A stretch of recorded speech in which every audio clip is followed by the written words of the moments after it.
Bismillahirrahmanirrahim. Assalamualaikum warahmatullahi wabarakatuh. Waalaikumsalam warahmatullahi wabarakatuh. Terima kasih kepada Bapak Ibu dan juga Ibu Kepala Sekolah yang telah menyempatkan waktunya pada kesempatan hari ini.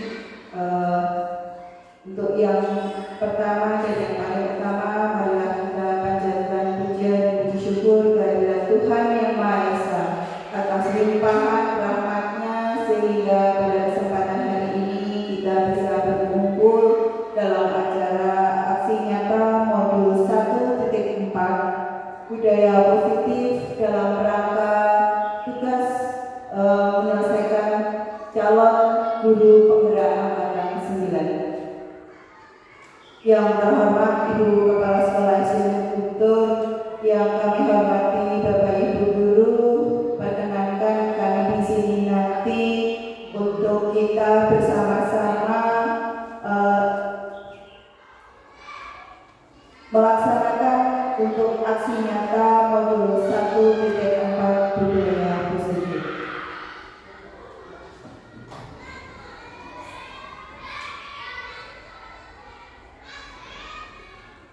Baik Bapak Ibu yang kami hormati, sebelum saya nanti memasuki untuk acara inti, saya bacakan terlebih dahulu untuk susunan acara pada pagi hari ini. Yang pertama adalah pembukaan, yang kedua menyanyikan lagu Indonesia Raya, yang ketiga sambutan Ibu Kepala Sekolah, yang keempat kegiatan inti, dan yang kelima adalah doa penutup. Mari Bapak dan Ibu sekalian yang saya hormati, sebelum pelaksanaan ini nanti kegiatan ini semoga berjalan dari awal sampai akhir nanti berjalan dengan lancar. Mari kita buka acara ini dengan berdoa menurut agama dan kepercayaan kita masing-masing. Berdoa disilahkan.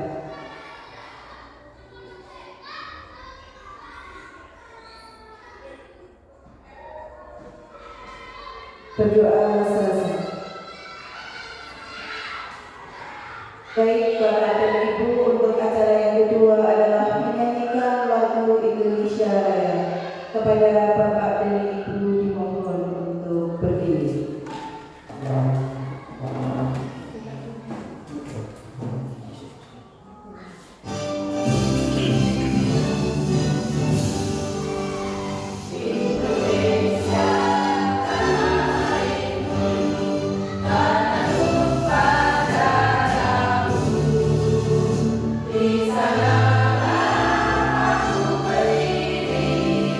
Dari Bandung Ibu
Bismillahirrahmanirrahim. Terima kasih atas kesempatan yang diberikan kepada saya. Assalamualaikum warahmatullahi wabarakatuh. Waalaikumsalam warahmatullahi wabarakatuh. Dan salam sejahtera untuk kita semua. Yang saya hormati pemakalah pada aksi nyata budaya positif. Yang saya hormati dan saya banggakan juga Bapak Ibu, guru, dan semua saja peserta seminar aksi nyata budaya positif ini. Pertama-tama, marilah kita panjatkan puji syukur kehadirat Allah Subhanahu wa Ta'ala, bahwasanya pada kesempatan siang hari ini kita masih diberi kenikmatan, yaitu nikmat sehat dan sempat, sehingga dapat berjumpa dalam acara seminar aksi nyata budaya positif ini dalam keadaan sehat walafiat tiada kurang suatu apa. Untuk itu tidak lupa kita juga lantunkan sholawat kepada junjungan kita Nabi Agung Muhammad Sallallahu Alaihi Wasallam yang senantiasa kita nantikan syafaatnya, terutama di akhir hari akhir nanti. Bapak Ibu yang saya hormati, semua saja peserta seminar aksi nyata budaya positif ini, sebagai dituangkan di sini, saya mengucapkan selamat datang dan terima kasih atas waktu dan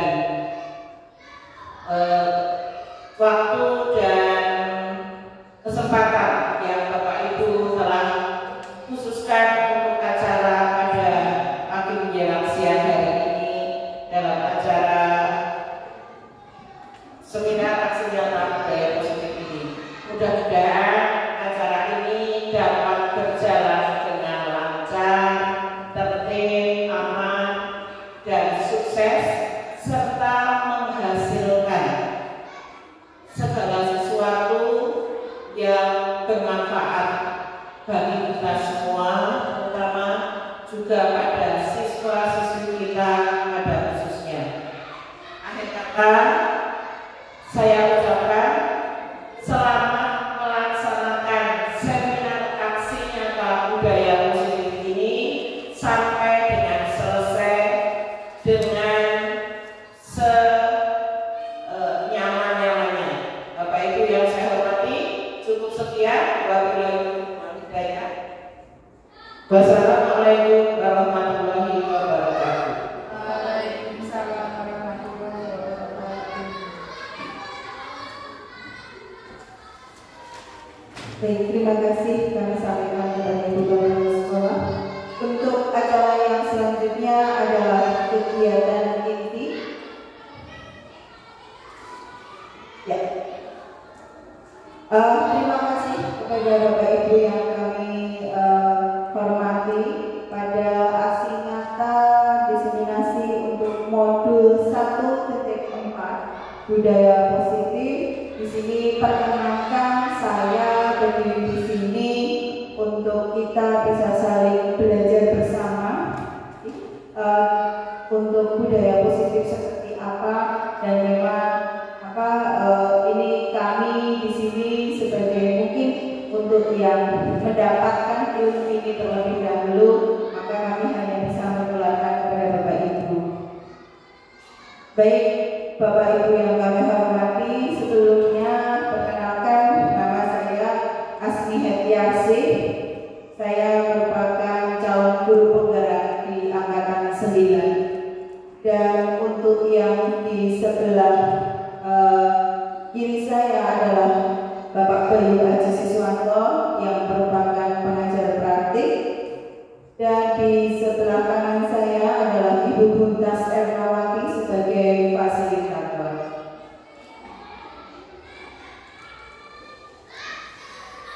Baik Bapak Ibu yang kami hormati, untuk aksi nyata modul 1.4 diseminasi budaya positif yang merupakan hasil dari sedikit ilmu yang bisa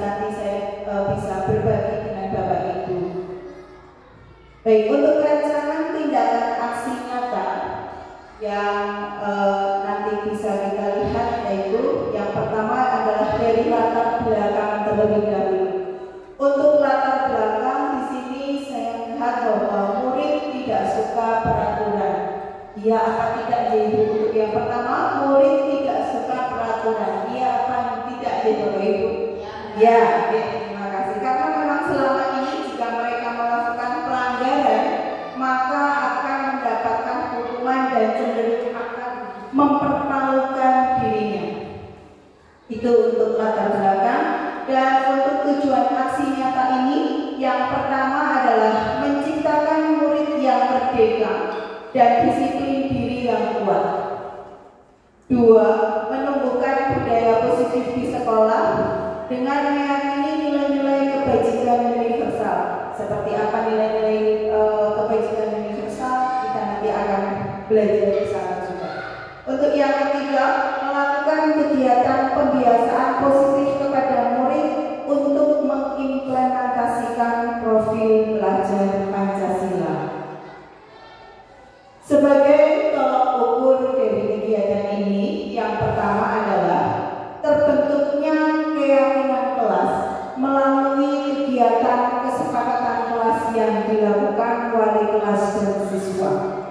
Yang kedua, bahwa siswa mampu menerapkan dan menjalankan keyakinan kelas yang telah dibuat. Ketiga, bahwa peserta didik dapat mengaplikasikan nilai-nilai profil pelajar Pancasila secara berkesinambungan dalam proses belajar. Untuk lini masa tindakan yang dilakukan, yang pertama adalah meminta izin kepada kepala sekolah untuk mendiseminasikan bersama rekan guru tentang pentingnya penanaman budaya positif dan keyakinan kelas di sekolah.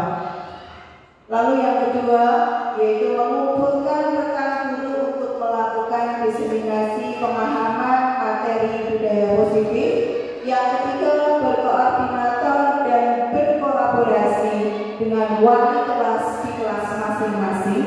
Yang keempat adalah guru memfasilitasi peserta didik untuk membuat kesepakatan kelas, bahwa nanti kesepakatan kelas yang telah disepakati selanjutnya ditandatangani oleh warga kelas dan juga akan dipasang di dinding kelas.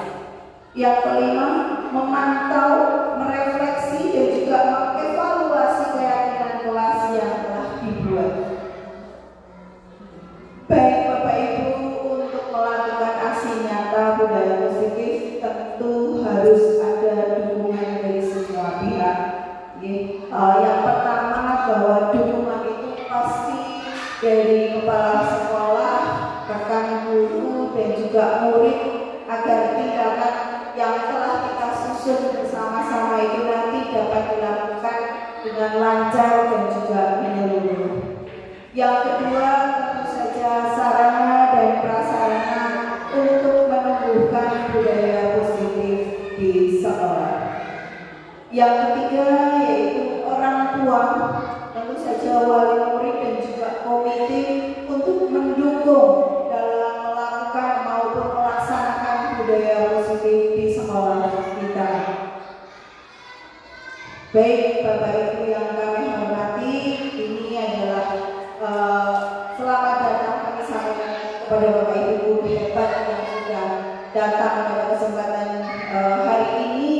Di sini mari kita berkolaborasi bersama-sama untuk saling belajar bersama, saling mendukung demi nanti mewujudkan disiplin positif terutama di SD Negeri Jumbo tercinta ini.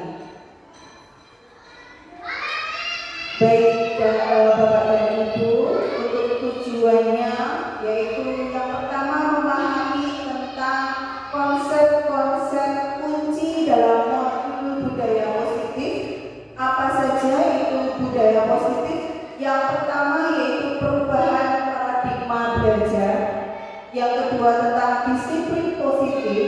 Yang ketiga motivasi perilaku manusia. Keempat, kebutuhan dasar manusia seperti apa. Yang kelima adalah posisi kontrol restitusi.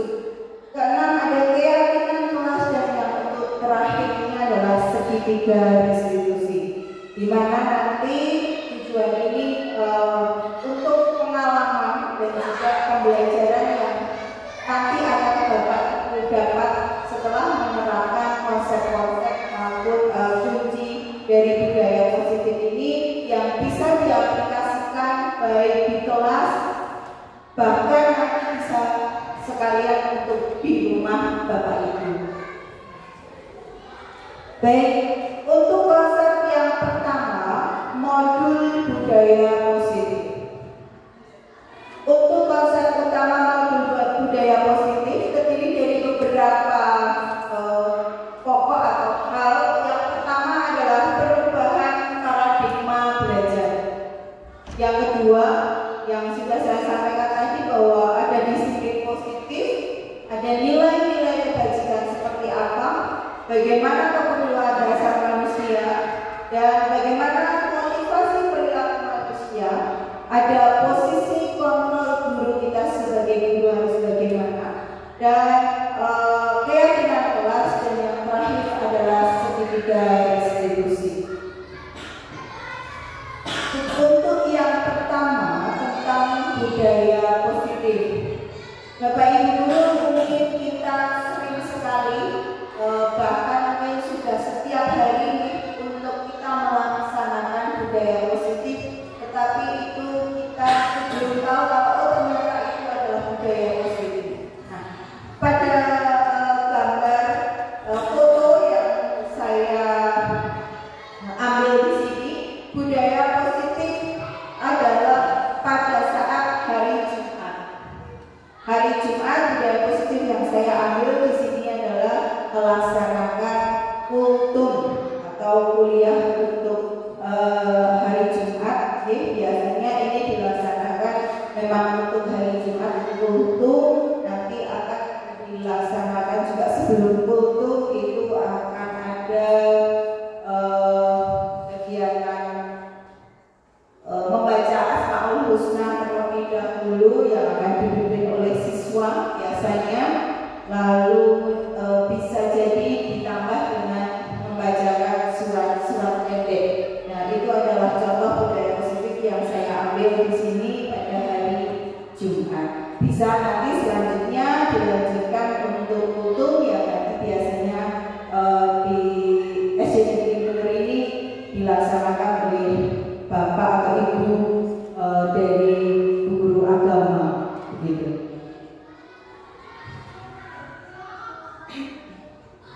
Baik, untuk yang kedua yaitu pembelajaran dengan paradigma baru. Baik, Bapak dan Ibu yang kami hormati, untuk pembelajaran dengan paradigma baru di sini adalah merupakan pembelajaran yang dirancang berdasarkan prinsip pembelajaran berdiferensiasi, di mana sehingga nanti para peserta didik itu belajar sesuai dengan kebutuhannya berdasarkan tahap perkembangan sesuai dengan teori psikologi modern untuk mewujudkan profil pelajar Pancasila.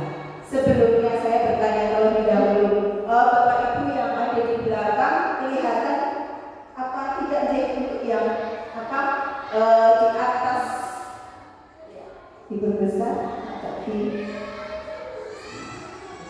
di situ sudah ada tadi bahwa pembelajaran paradigma baru atau berdiferensiasi. Tadi ada profil pelajar Pancasila. Bapak Ibu bisa nyanyikan untuk profil pelajar Pancasila ini, atau paling tidak kita sebutkan bersama-sama, J? Ya, mari kita sebutkan bersama-sama untuk profil pelajar Pancasila. Yang pertama adalah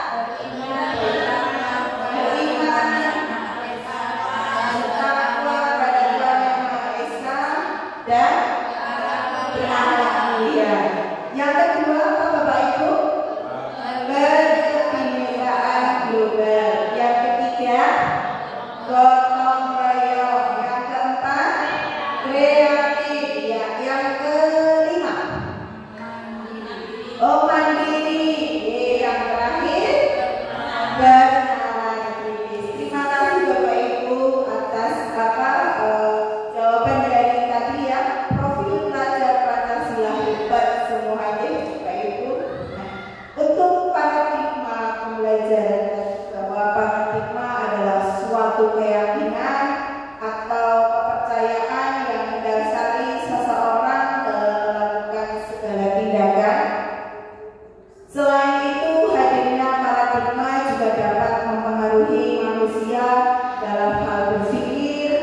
bersikap terhadap semua hal. Bahwa paradigma dapat berubah seiring perkembangan ilmu pengetahuan dan juga teknologi. Dengan begitu, ketika ada sebuah penemuan baru atau perkembangan ilmiah, hal itu juga dapat mengubah cara manusia dalam memahami suatu fenomena.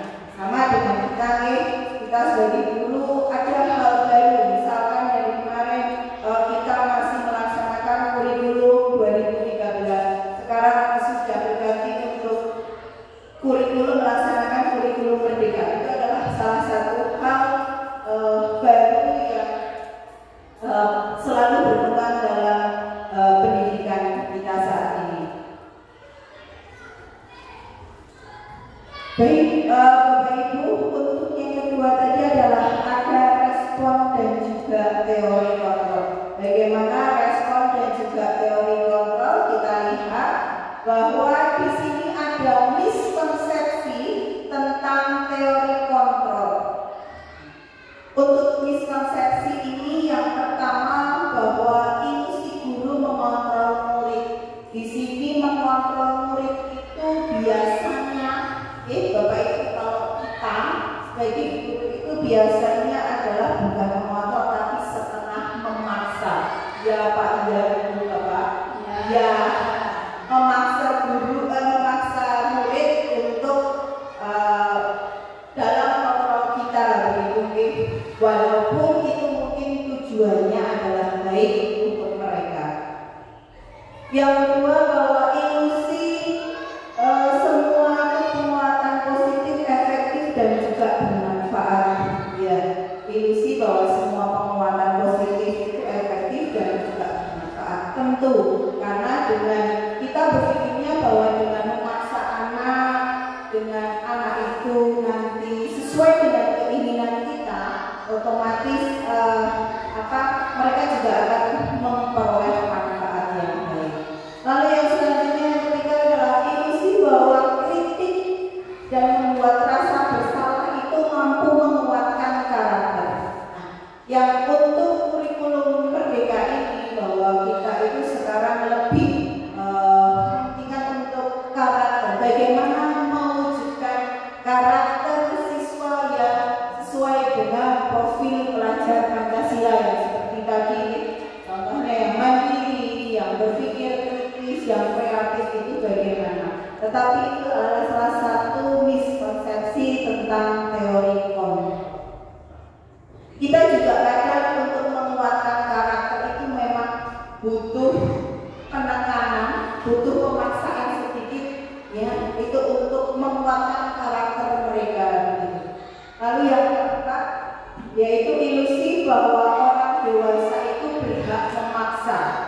Tidak hanya orang dewasa, Bapak Ibu, bahwa orang tua pun, kita sebagai orang tua yang sudah dianggap dewasa itu berhak untuk memaksa. Padahal mereka juga mempunyai kemerdekaan sendiri, ya.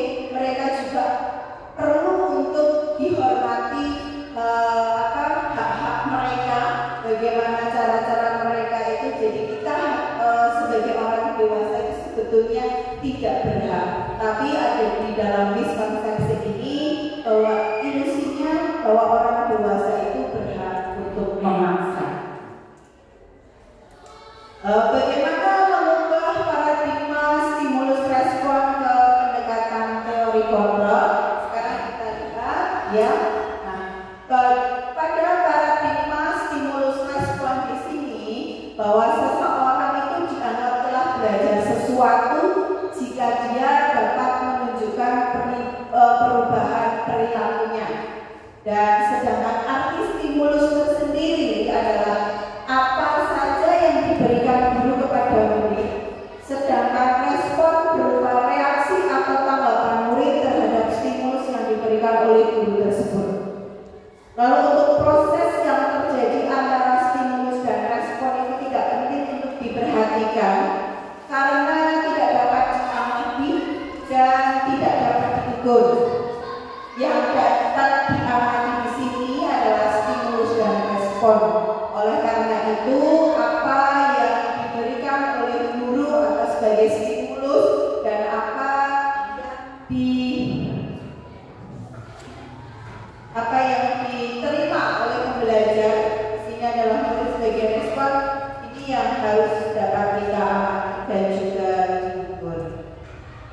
Untuk paradigma stimulus respon, yaitu yang pertama dengan mengubah paradigma kita sebagai pendidik, ya Bapak Ibu, dari stimulus respon ke teori kontrol jika kita menjadi lebih humanis, memanusiakan manusia begitu ya, dalam memandang seseorang. Jadi tidak ada terkesan melecehkan atau sekarang yang lebih terkenal dengan istilahnya bullying begitu.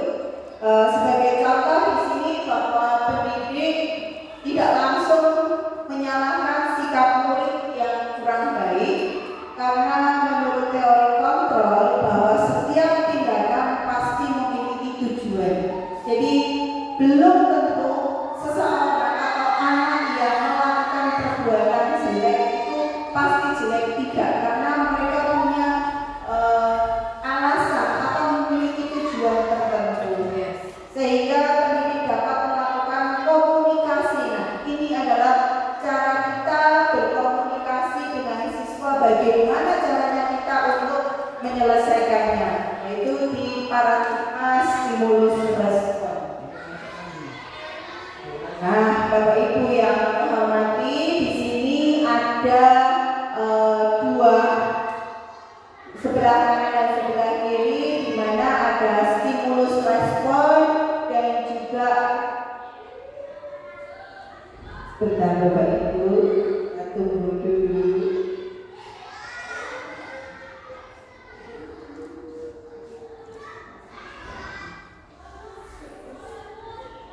Ya, terima kasih.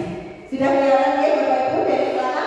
Ya. Terima kasih. Baik, untuk stimulus respon ya, dan juga teori kontrol ada sedikit perbedaan. Apa itu bedanya? Kita lihat sama-sama ya Ibu.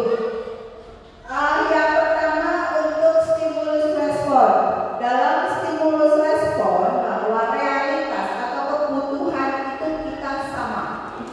Tetapi dalam teori kontrol, realitas atau kebutuhan kita itu berbeda. Apakah kita harus menyamakan semua kebutuhan, Bapak Ibu?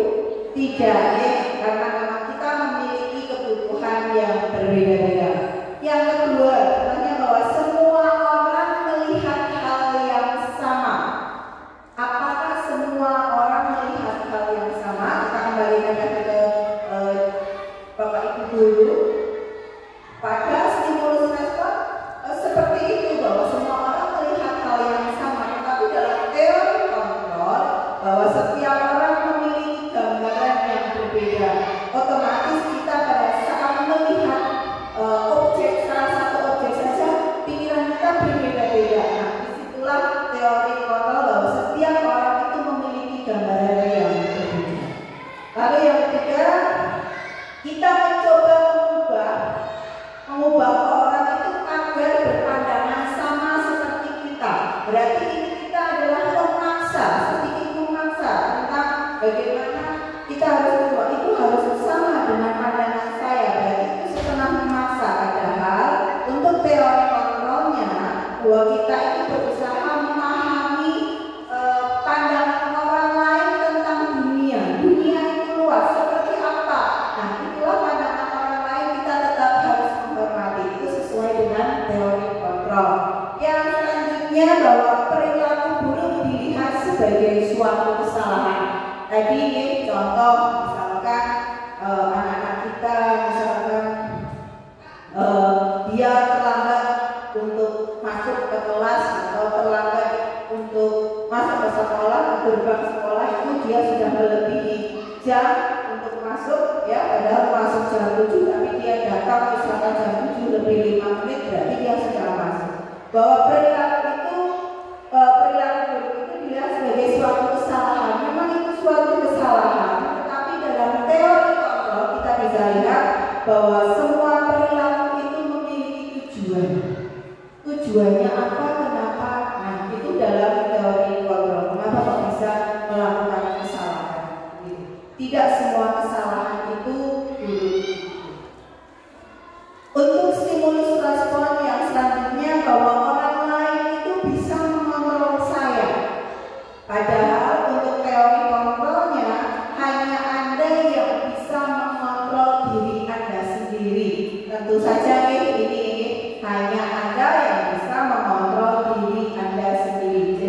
bagaimana caranya kita akan mengontrol tergantung dari kita sendiri, begitu. Itu untuk teori kontrol yang kayak gini.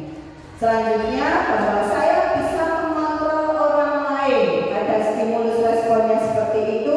Bagaimana teori kontrol berbicara bahwa Anda tidak bisa mengontrol orang lain, kita juga tidak bisa memaksakan orang lain. Bagaimana kita harus orang lain harus sama seperti saya, itu tidak bisa. Untuk yang selanjutnya, bahwa pemaksaan ada pada saat bujukan gagal. Baik, untuk tujuan tertentu itu mungkin pemaksaan bisa dijadikan sebagai bujukan gagal, tetapi tidak untuk teori kontrol, bahwa sebaiknya daripada kita memaksakan, begitu, memaksakan kepada orang lain, lebih baik kita untuk melakukan kolaborasi dan juga konsensus, menciptakan pilihan-pilihan baru dengan cara berkolaborasi, mencari bagaimana pandangan atau gagasan-gagasan dari orang lain agar kita tidak semata-mata harus memaksa karena kita membujuk mereka itu gagal. Jadi ada beberapa cara, yaitu misalkan tadi kolaborasi dan juga konsensus. Untuk yang selanjutnya, kita juga dalam stimulus respon itu model berpikir menang atau kalah. Kalau dia menang berarti saya kalah, begitu.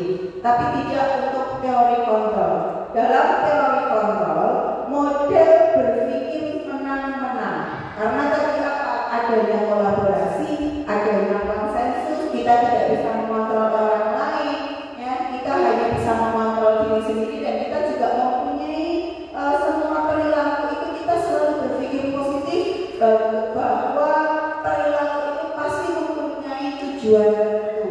Jadi kita berpikir di sini menang dan juga menang, gitu. Untuk yang selanjutnya di sini ada disiplin positif. Seperti apa itu disiplin positif? Kita lihat bahwa disiplin itu berasal dari kata disiplina yang artinya belajar. Di sini dalam budaya kita, makna kata disiplin dimaknai menjadi suatu yang dilakukan seseorang pada orang lain untuk mendapatkan kepatuhan. Ya, kita cenderung menghubungkan kata disiplin itu dengan ketidaknyamanan. Nah, sekarang kita lihat disiplin sebagai pendidik, tujuan kita adalah menciptakan peserta didik yang memiliki disiplin diri sehingga mereka bisa berperilaku dengan mengacu pada nilai-nilai kebajikan universal dan memiliki motivasi ekstrinsik maupun intrinsik dari dalam diri anak itu sendiri. Sedangkan untuk disiplin positif ini merupakan salah satu cara penerapan disiplin yang bertujuan untuk menumbuhkan kesadaran serta memberdayakan anak untuk melakukan sesuatu tanpa sogokan, gitu, tanpa harus ada ancaman maupun hukuman. Begitu ternyata bahwa disiplin positif itu, jika kita itu menghubungkan dengan ketidaknyamanan, ternyata kita tidak boleh nih, karena dalam melakukannya itu harus atau tanpa sogokan, ancaman maupun hukuman.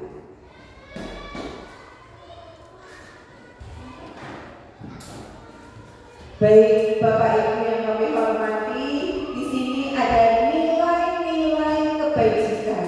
Nilai-nilai kebajikan itu adalah nilai-nilai yang kita sepakati bersama.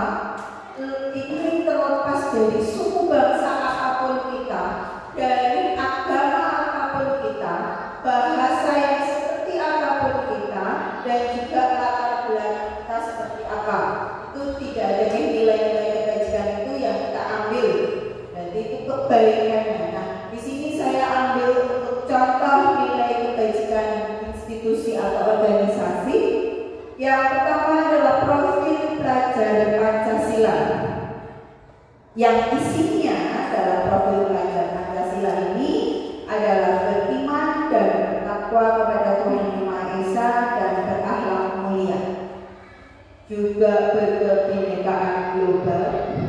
gotong royong, mandiri, kreatif, dan bernalar-kritis. Untuk contoh yang kedua, saya ambil adalah Ibu Primary Years Program, yaitu toleransi, rasa hormat, integritas, mandiri, menghargai, antusias, ada rasa empatinya, ada rasa keingintahuan, kreativitas, kerjasama, percaya diri, dan juga komitmen. Untuk yang ketiga yang saya ambil contoh yaitu keterampilan hidup atau life skill. Di sini bahwa dalam keterampilan hidup itu pasti harus dapat dipercaya, luluh hatinya, menjadi pendengar yang aktif, dan juga tidak merendahkan orang lain dan memberikan yang terbaik dari diri. Itu adalah contoh-contoh nilai kebajikan yang saya ambil dari contoh nilai kebajikan dalam institusi atau organisasi.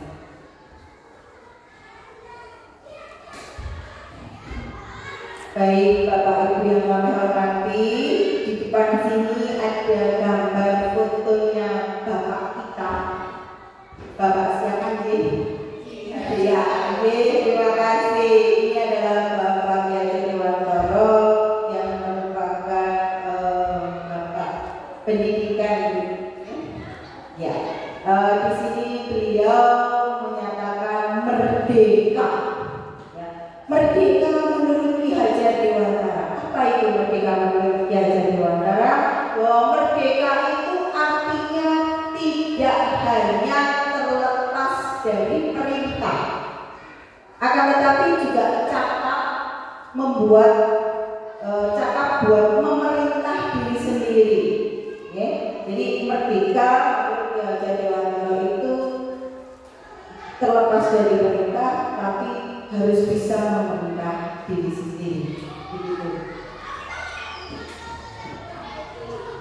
Yang selanjutnya Bapak Ibu, untuk kebutuhan dasar manusia.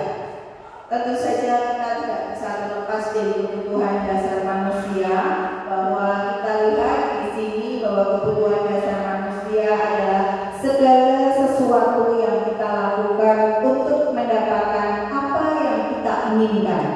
Seluruh tindakan yang kita lakukan pasti memiliki tujuan tertentu, dan semua usaha terbaik yang kita lakukan adalah dalam rangka agar kebutuhan dasar kita terpenuhi dengan baik. Di sini ada beberapa, ada 5 hal ya, ada belonging, fun, survival, ada power, dan juga freedom, dan 5 kebutuhan dasar manusia. Ya, 5 kebutuhan dasar manusia yang saya sebutkan tadi. Yang pertama adalah bertahan hidup, survival. Bertahan hidup atau survival itu seperti apa? Makanan, pakaian, tempat tinggal, keamanan, dan juga kesehatan. Itu adalah yang paling penting untuk kita bisa bertahan hidup. Lalu yang kedua, kita juga butuh kasih sayang dan juga rasa diterima. Rasa diterima, dipedulikan, ada kasih sayang, saling berbagi, lalu ada lagi kerjasama dan menjadi bagian dari kelompok tersebut. Itu adalah salah satu kebutuhan dasar manusia dari kasih sayang dan rasa diterima. Untuk yang ketiga adalah penguasaan. Di sini penguasaan adalah harga diri, keinginan untuk dianggap asing, memimpin, ya, berprestasi, diakui dan didengarkan.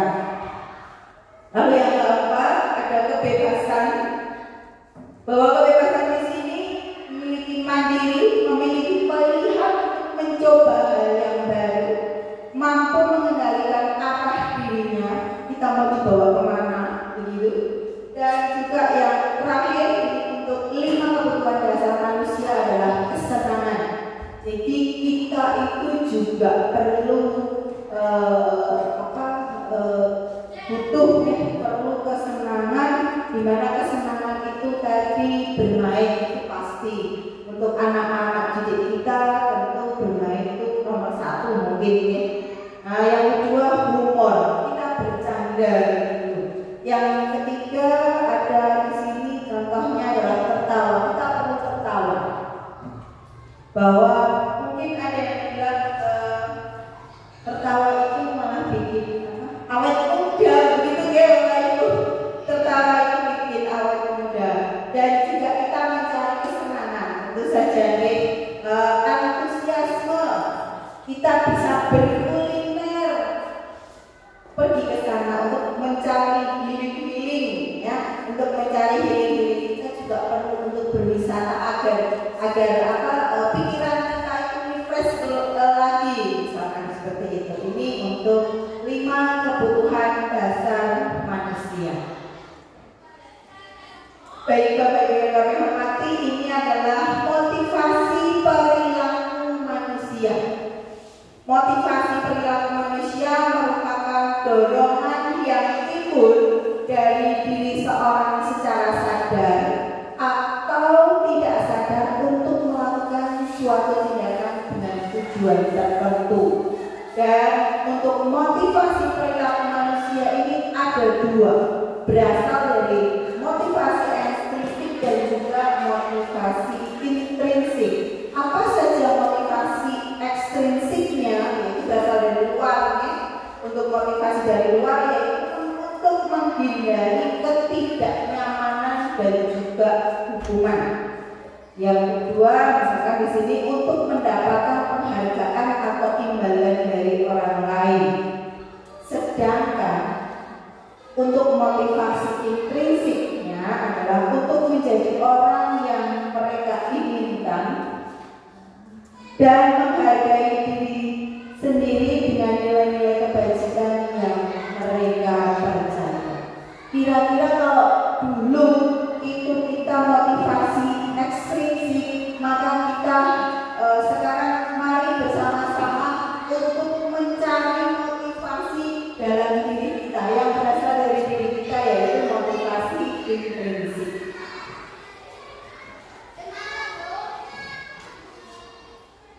Baik Bapak Ibu yang kami hormati, sudah ngantuk ya dari tadi mendengarkan saya yang berbicara.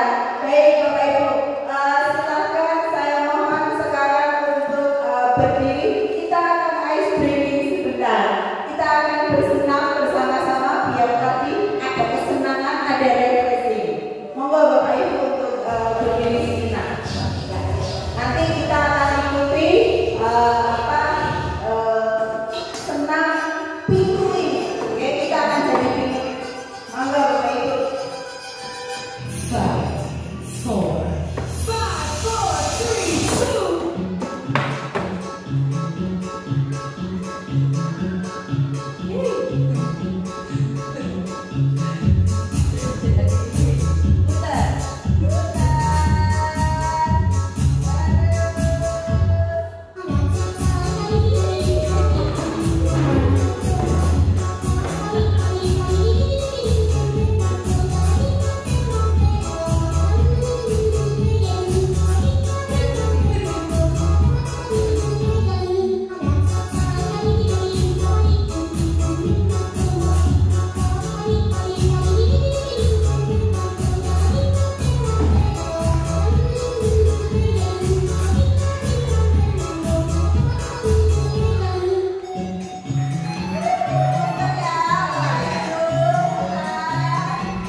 identitas gagal. Di sini ada dua jenis konsep disiplin, tetapi ternyata itu adalah sebagai identitas gagal. Yang pertama adalah hukuman. Hukuman itu menyakitkan, bahwa hukuman itu tidak nyaman. Hukuman itu membuat murid takut. Hukuman pasti memaksa. Hukuman itu memaksa. Yang selanjutnya bahwa hukuman itu murid menyembunyikan kesalahan, dan juga murid menjadi rendah diri jika kita melakukan hukuman kepada murid. Lalu yang kedua, kebalikannya bahwa sesuatu penghargaan, bahwa ketika kita memberikan penghargaan kepada murid itu ternyata tidak efektif seperti itu. Yang selanjutnya adalah merusak hubungan, ada sifat iri. Pada saat memberikan penghargaan kepada seseorang hanya itu saja, maka yang lain akan tumbuh. Saya kok tidak? Nah, di dalam diri jika anak sudah ada tumbuh, saya kok tidak, pasti dia tidak bersemangat. Pasti dia tidak bersemangat. Lalu dalam penghargaan ini mematikan kreativitas.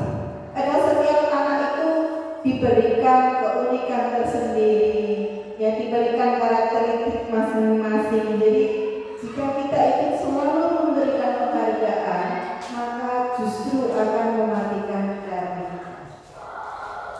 Selanjutnya adalah menurunkan kualitas. Tentu saja, jika misalkan kualitas, jika ada salah satu anak galak, jika salah satu anak itu mempunyai kualitas yang baik, maka jika selalu saja diberikan penghargaan, justru anak itu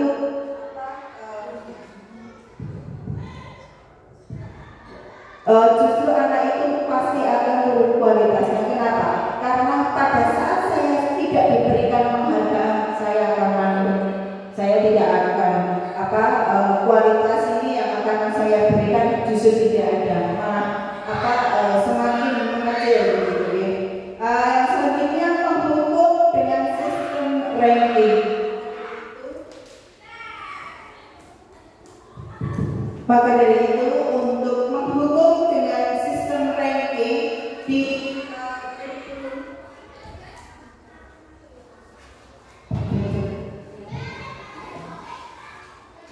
pada kurikulum 13 ya, sudah dilaksanakan, tidak ada ranking, tidak ada perankingan. Untuk apa? Kalau dulu yang namanya ranking 1 itu pasti pintar begitu. Ya. Jadi kalau misalkan ada anak yang rankingnya terakhir itu merasa paling bodoh sendiri begitu ya. Itu adalah sebuah penghargaan yang justru merupakan disiplin, konsep disiplin, tapi dengan identitas gagal. Yang terakhir adalah merampas hak menghargai dirinya.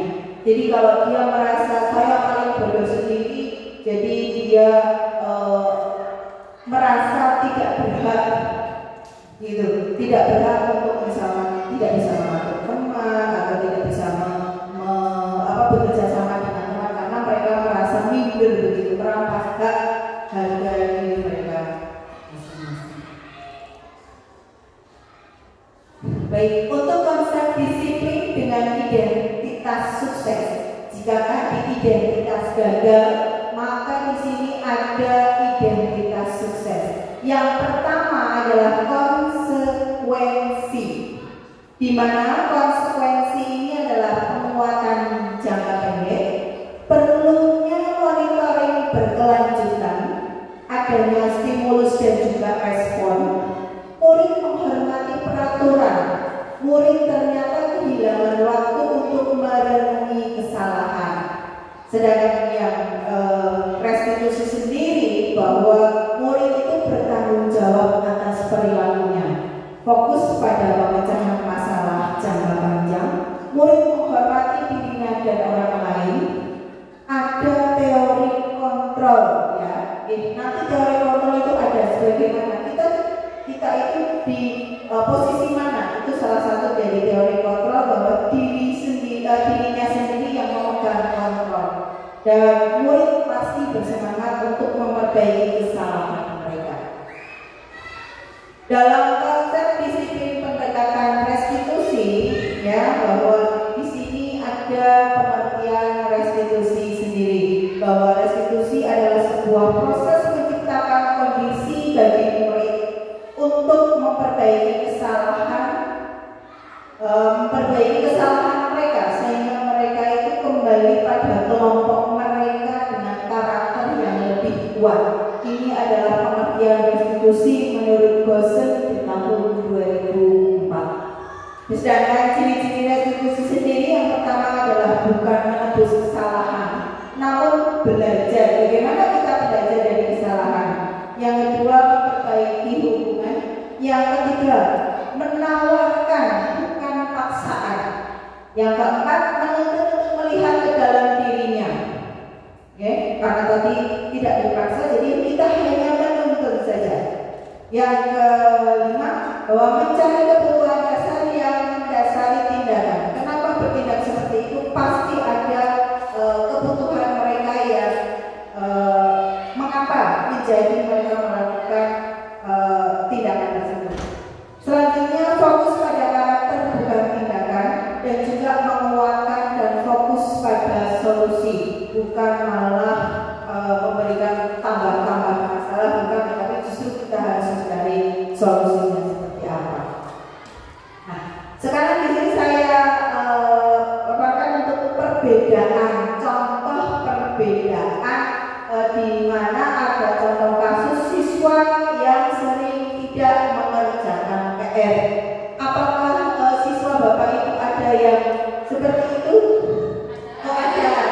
Terima kasih. Siswa yang sering tidak mengerjakan PR. Apakah dari siswa Bapak Ibu itu hanya itu saja? Ya.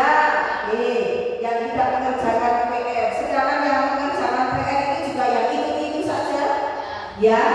Baik. Sekarang kita lihat bagaimana bentuk hukuman, bentuk konsekuensi dan juga restitusinya. Baik, untuk hukuman biasanya jika ada siswa yang tidak mengerjakan PR, untuk yang pertama kali guru pasti menghukum. Iya atau tidak, Bapak Ibu? Iya, guru menghukum siswa hormat bendera selama 10 menit. Ada lagi guru marah dan siswa menjadi takut. Ya, ini adalah contoh hukuman. Yang kedua, ada konsekuensi, di mana di sini guru memberikan konsekuensi untuk mengerjakan saat istirahat. Yang kedua, guru tegas dan siswa menghormati peraturan. Bagaimana perbedaan dengan restitusi? Jika di restitusi, maka guru menanyakan keyakinan kelas atau keyakinan dirinya dan membantu siswa dalam menyelesaikan masalah. Kira-kira kenapa kok siswa ini tidak mengerjakan PR? Oh, tadi malam mungkin dia baru pergi dari mana, kelelahan, ketiduran, bisa jadi. Dan juga guru terbuka dengan siswa menghormati dirinya dan juga orang lain. Tentu jika dalam restitusi ini kita pasti akan terbuka, akan bertanya kepada siswa, kenapa kok tidak mengerjakan PR? Padahal di situ ada jadwalnya, ada tugasnya yang harus mereka kerjakan, begitu. Jadi apakah ada perbedaan antara hukuman, konsekuensi dan juga restitusi, Bapak Ibu? Ada, ya, seperti apa hukuman, seperti apa konsekuensi, dan bagaimana itu restitusi sendiri. Ya. Baik, Bapak Ibu, silakan Bapak Ibu untuk menjawab. Ada beberapa pernyataan di sini. Silakan, yang pertama saya bacakan ya, Bapak Ibu. Yang pertama, murid disuruh tidak menggunakan sepatu seharian di sekolah karena tidak mengenakan sepatu hitam. Itu hukuman, konsekuensi, atau restitusi, Bapak Ibu? Hukuman. Yang kedua, mencatat 100 kali di dalam buku dengan kalimat saya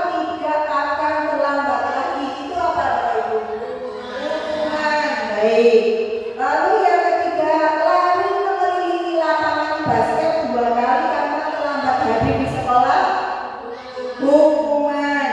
Baik. Yang selanjutnya, membersihkan tumpahan air di meja karena tersenggol pada saat pelajaran. Konsekuensi. Terus selanjutnya, murid diminta push up 15 kali karena tidak menggunakan masker ke sekolah. Hukuman. Ya, baik. Menggantikan kertas tugas teman yang telah dicoret-coret. Konsekuensi. Terima kasih atas jawaban Bapak Ibu. Nah, di sini ada 5 posisi kontrol restitusi. Yang pertama adalah sebagai penghubung. Yang kedua, pembuat rasa bersalah. Yang ketiga, teman. Yang keempat, pemantau. Dan yang terakhir adalah manajer. Kira-kira Bapak Ibu, posisi kontrol kita dalam restitusi itu biasanya berada di mana? Biasanya kita, harusnya memang di manajer ya, tapi biasanya di mana itu? Oh ya, di penghukum. Jadi mari Bapak Ibu nanti kita lihat bagaimana kita caranya untuk menjadi sebuah guru yang mempunyai posisi kontrol restitusi dalam manajer. Baik, sekarang ada pertanyaan lagi Bapak Ibu. Apa yang akan Bapak Ibu lakukan jika mendapati siswa kita melanggar aturan atau melakukan sesuatu hal yang tidak semestinya? Bagaimana? Bagaimana? Dengan menghukum. Ya, apa lagi? Oke, memberikan konsekuensi. Ada lagi? Ya, memberikan arahan bisa jadi dan ya ini dia. Ya, contoh penerapan 5 posisi kontrol, di mana di sini saya tuliskan kasusnya adalah siswa tidak memakai atribut lengkap pada saat upacara bendera. Ini kadang sering terjadi. Ya. Yang pertama, jika kita posisi kontrol kita sebagai penghukum, maka anak itu disuruh hormat kepada bendera selama 1 jam. Begitu. Lalu jika kita itu merasa ada di posisi kontrol membuat mereka bersalah, maka pertanyaannya adalah berapa kali guru harus memberitahu kamu kepada anak yang tidak memakai atribut lengkap, guru kecewa sama kamu. Ini jika membuat mereka merasa bersalah. Lalu jika posisi kita pada teman, maka pernyataan biasanya ayolah, ya tertib, begitu. Buatlah guru ini bangga. Kali ini tidak apa-apa, kamu salah itu tidak apa-apa. Itu yang bisa jadi teman. Gitu. Lalu yang selanjutnya, bagaimana jika posisi guru itu sebagai pemantau? Maka pertanyaannya, jika kamu sudah melanggar, apa peraturan dan konsekuensinya? Maka mereka akan diberi untuk konsekuensi apa, peraturannya seperti apa. Mereka akan dilihat sendiri. Lalu yang terakhir, ini yang sebaiknya Bapak Ibu lakukan, yaitu sebagai kontrol manager, yaitu apakah kamu tahu kesalahanmu? Kembalikan lagi ke siswa. Setelah itu, kira-kira bagaimana kamu akan memperbaiki kesalahan ini? Ini adalah posisi manajer. Kita hanya memberikan arahan saja. Sama seperti apa yang dijawab Ibu Resti, tadi memberikan arahan, tapi dengan bagaimana memberikan dari mereka sendiri, begitu. Baik, untuk posisi kontrol di sini kamu tidak pernah benar melakukannya. Kira-kira posisi kontrol mana ini, Bapak Ibu? Kamu tidak pernah benar melakukannya. Di posisi kontrol mana ini? Merasa bersalah. Baik, jika ini apa rencanamu untuk menyelesaikan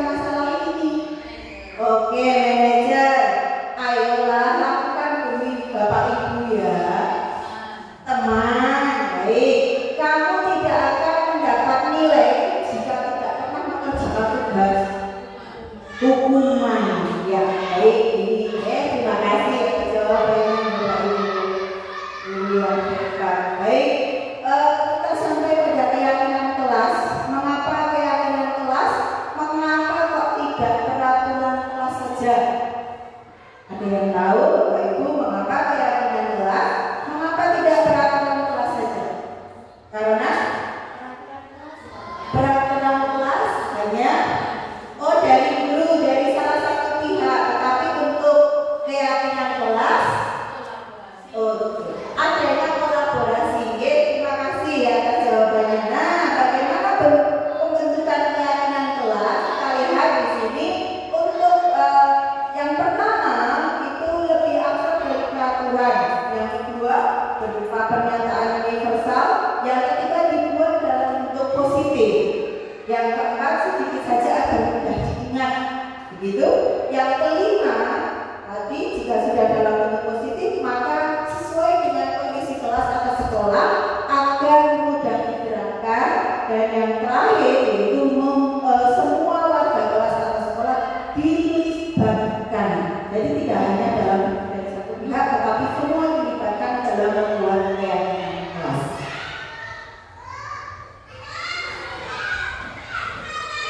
Baik Bapak dan Ibu, di sini ada dua jenis. Yang pertama adalah peraturan dan yang sebelahnya adalah keyakinan kelas.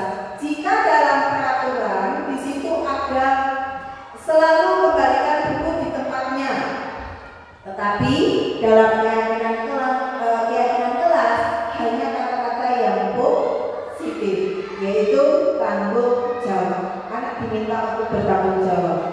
Yang kedua, dilarang mengganggu orang lain. Itu adalah kata-kata dalam peraturan. Tetapi dalam keyakinan kelas, kata-katanya kita ubah jadi positif kembali, yaitu menghormati orang lain.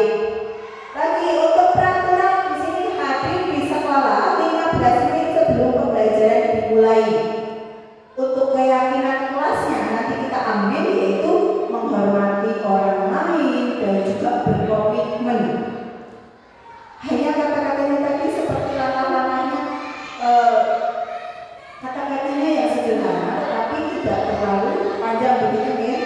Dilarang melakukan kekerasan, di mana kekerasan itu ada kata-kata dilarang, berarti itu negatif. Kita ambil untuk positifnya, kalimat positifnya yaitu keselamatan, menghormati orang lain.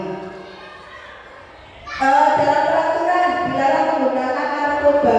Narkoba itu berhubungan dengan kesehatan. Maka kita lihat untuk keyakinan kelasnya adalah kesehatan. Kesehatan itu yang selalu nomor satu. Lalu bergantian atau menunggu giliran, di sini adalah menghormati dan juga kata-kata bersabar. Ini untuk yang positifnya. Gunakan masker, ini demi keselamatan dan juga kesehatan. Jangan berlari di kelas atau koridor, karena ini juga demi keamanan dan juga keselamatan siswa. Ini adalah contoh. Nah, ini adalah pembuatan keyakinan. Yang pertama bahwa guru itu berkolaborasi dengan siswa. Jadi tidak ada pihak dari guru saja, begitu. Tapi ada ide, ada pendapat dari siswa. Misalkan di sini tentang pembuatan keyakinan kelas nih. Untuk pembuatan kelas yang pertama kita pasti akan berdiskusi dulu tentang keyakinan kelas. Mereka diberikan waktu untuk memberikan idenya, memberikan gagasannya. Setelah itu kita merumuskan peraturan kelas menjadi keyakinan kelas. Dari peraturan tadi dengan yang dilarang kita ambil itu untuk kalimat positifnya, begitu. Nah, setelah selesai kita tempelkan keyakinan kelas yang sudah disepakati di dinding ruang kelas kita. Perlu ditulis yang besar, bisa atau dibuat sebagai ditempel keyakinan kelas. Begitu. Ini adalah contoh pembuatannya. Nah, hasil keyakinan kelasnya seperti apa? Ini contohnya yang saya ambil. Bertanggung jawab mengerjakan tugas pikir. Yang kedua, bersikap jujur, bersikap tenang saat pelajaran berlangsung, bersikap sopan dan menghormati guru, saling tolong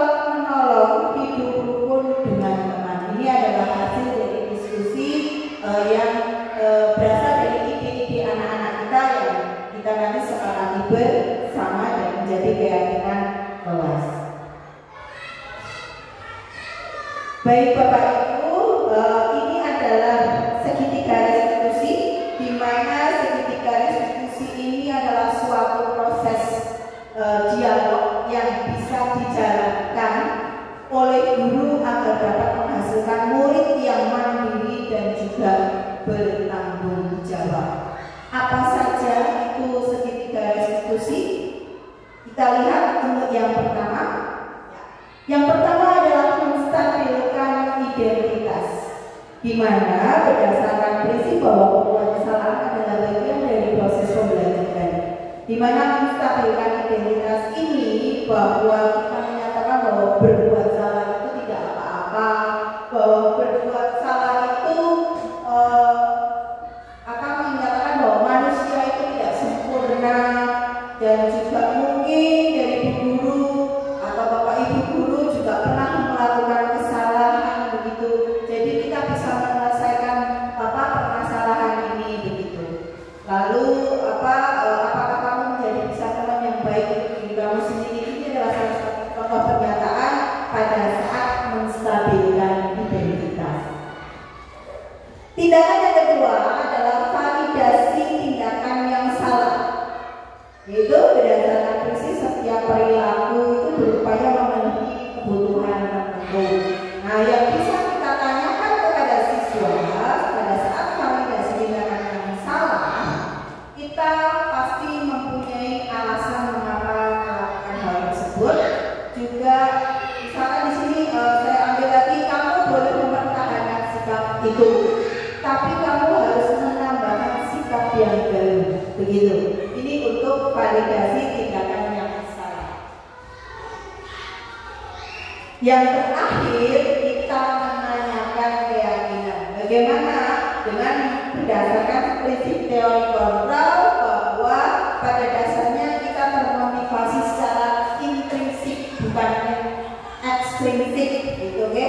Nah, kita menanyakannya dengan seperti apa? Dengan apakah keyakinan kelas yang telah kita sepakati bersama? Kita tanyakan kepada siswa. Nanti biar siswa sendiri yang akan menjawabnya. Lalu nilai-nilai umum apa yang kita telah sepakati itu juga bisa kita tanyakan ke siswa.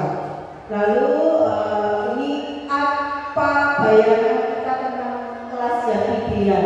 Kita bicara lagi kepada siswa. Lalu misalkan di sini kamu mau jadi orang yang seperti apa? Kita tanyakan langsung kepada siswanya seperti apa. Ini adalah menanyakan keyakinan kepada siswa. Ini salah satu dari segitiga restitusi. Jadi tadi segitiga restitusi apa saja guys, Bapak Ibu nyun sewu? Yang pertama